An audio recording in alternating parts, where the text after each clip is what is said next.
It's time for Waking Up with Wesley. Today's forecast and weather-wide discussion with WLOX First Alert Weather's senior meteorologist, Wesley Williams. Hello there, South Mississippi, and thank you for waking up with Wesley. I'm senior meteorologist Wesley Williams. Is it cold enough for you? Not for me. It could be like 17 degrees and I still would be okay with it, but I know a lot of y'all don't like the cold, so be sure to bundle up as you head out the door this morning. You got 30s out the door. Be sure to dress in layers. Don't wear short sleeves like me, unless you like the cold weather. Then if you are like me, head out there in short sleeves. It's nice. We actually have a smidgen of wind chill too, so we're going to talk about that as we take a look at some of the reporting conditions in the area. Look at the winds. They're not calm everywhere, so some places are dealing with a wind chill. Not in Picayune, where the wind is calm, so 39 feels like 39, but in Gulfport, 38 feels like 33 because of that wind at 7 miles an hour. Some other places like Biloxi feel like 31, so yeah, in some cases it feels like it's freezing out there. So be sure to bundle up. You see those skies, it's still cloudy, right? Actually have the satellite that I'm about to pull up from the National Weather Service, technically the National Oceanic and Atmospheric Administration, you know, NOAA. And this is showing the cloud cover across the deep south. The entirety of Mississippi is engulfed in cloud cover. Here's the thing, you can see a little break in the clouds over here in parts of Louisiana. And eventually, some of this cloud shield is going to erode. And I think today we have a better shot at some sunshine than yesterday.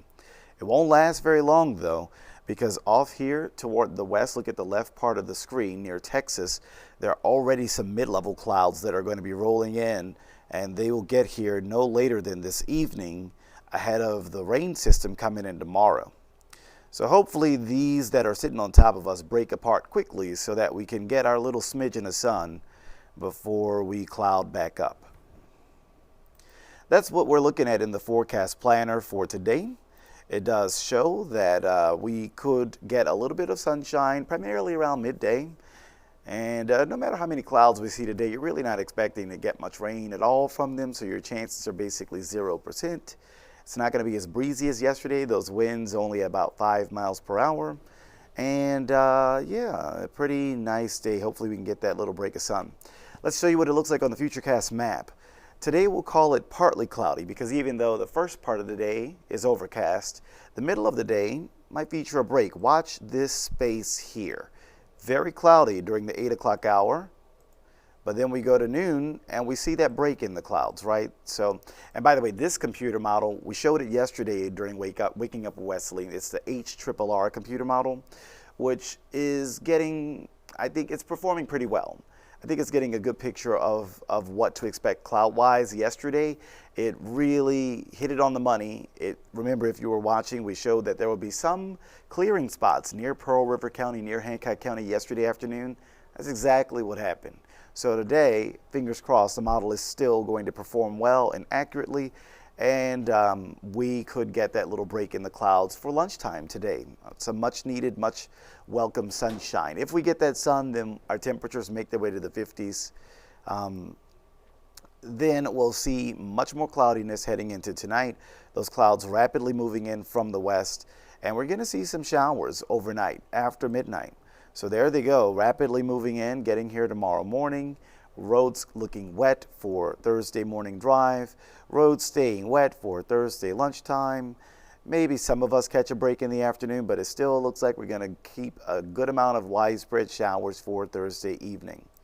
Now, technically, we might catch a little bit more of a break into parts of Thursday night, but it doesn't dry out completely. There are still some showers at times on Friday.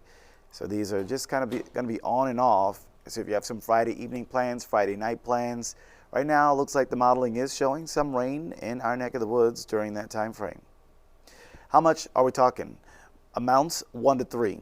That seems to be a good bet. Now there might be some spots that go a little bit higher than that, but in general we're looking at 1 to 3 inches of rain between today, tomorrow, and Friday. And it's really just tomorrow and Friday since there's none today. Now, technically, this does not show how much rain we're going to get on Saturday, but I expect any rain Saturday to be fairly light. So if we see any additional rain on Saturday, it's probably not going to make those numbers much higher, because the heaviest is primarily on Thursday and into parts of Friday. And then once we get to Saturday, the rain becomes lighter and probably not as widespread. And because we're not dealing with like overly warm temperatures, it's kind of chilly, there is no expectation of severe weather, no expectation of tornadoes, damaging straight line winds, hail, none of that. But there could be some rumbles of thunder, and there could also be some downpours. Now I want to show you what I'm watching here for the rain potential over the next 5 days. And you'll notice how dry it is on Wednesday. And then on Thursday, tomorrow, that's kind of your heaviest rain day. It's the highest rain coverage, so it covers most of the map. It's also the highest rain intensity, because you see that yellow color and as well as orange and red colors across parts of the Louisiana-Mississippi coastline. Now on Friday, we're still seeing a yellow color. It's not everywhere, it's not as widespread, but it's still there. So there is a potential for continued downpours at times on Friday and Friday night. But it is getting lighter. And by the time we get to Saturday, there's no yellow anywhere. So that's what the signal is, the trend is showing that there's not going to be as heavy rain on Saturday.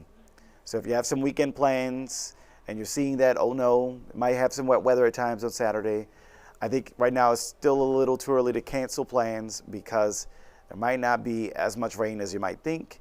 And whatever rain, first of all, everyone won't see rain, right? Only some places see rain on Saturday. And even those that do see rain, thinking that the amounts are going to be light, so hopefully they won't be heavy enough to disrupt any outdoor plans or activities.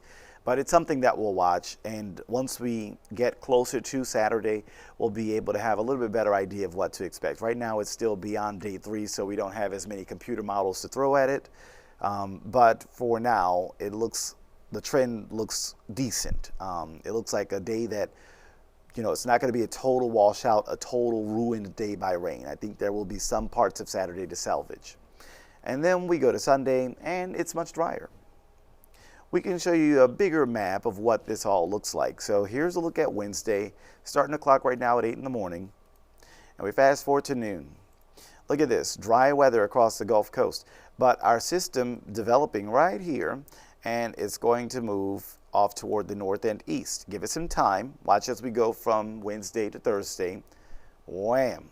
We get hit by the wall of rain. So there's your Thursday. Pretty good looking washout across the area. Look, we could use a drink of water. We're in a drought, right? So under drought conditions, a lot of times rain is a welcome sight.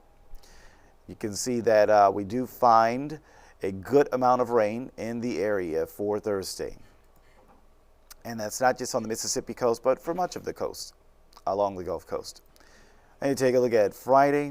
We're still seeing this system on top of us. I want to rewind to Thursday, though, because watch this. Watch the bulk of this heavy rain is actually going to exit and go closer to North Carolina with this 24-hour period from Thursday to Friday. Look at that. So the majority of the moisture is on Friday situated east of us, but we're still getting the tail end of it, and the tail end of it still trailing across parts of our Gulf Coast. So that's why Friday probably won't be as wet as Thursday, because all of the huge moisture has kind of moved on, and we're just kind of getting the tail end. The same thing kind of happens on Saturday, where even the tail end that we're seeing on Friday, that's also going to kind of move off a little bit more toward the east. Now there is a slight redevelopment of some activity near the shoreline, and that's going to also skirt right along the coast, and so there is a possibility to see some more of that at times on Saturday and Saturday night. But the good news is that this super kind of tail end is finally from Saturday to Sunday going to all move away. So once we go from Saturday to Sunday, there you go. It finally moves down away from our coast. And so this is what allows us to finally dry up on the Mississippi coast. We're finally turning drier going into Sunday as all of that active weather finally moves away. So that's how we get to some drier weather Sunday. And why Saturday is not really like a gigantic washout, because like you just saw, it's kind of the tail end. that's on the way out, and the rain chances Saturday, maybe they'll just be like offshore, or maybe they'll be right along the coast. So that's why your chance not all that high there. Well, that'll pretty much do it for today's edition of Waking Up with Wesley. I've been Senior Meteorologist Wesley Williams. See you next time. Thank you for watching Waking Up with Wesley with WLOX First Alert Weather Senior Meteorologist Wesley Williams.